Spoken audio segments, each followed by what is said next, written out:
মালের পরে আমার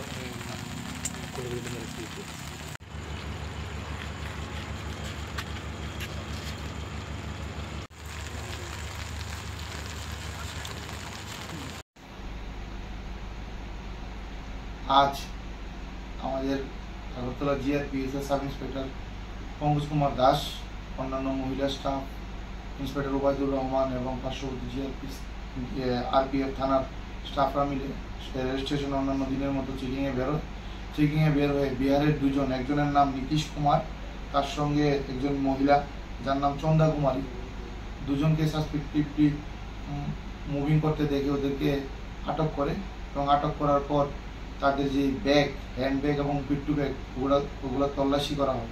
ওগুলো তল্লাশির মধ্যে আমরা ওদের ব্যাগ থেকে সর্বমোট 6 কেজি 305 গ্রাম নিষিদ্ধ গাঁজা উদ্ধার করি। এই গাঁজাগুলির বর্তমানে কালোবাজারি মূল্য প্রায় 1 লক্ষ টাকা।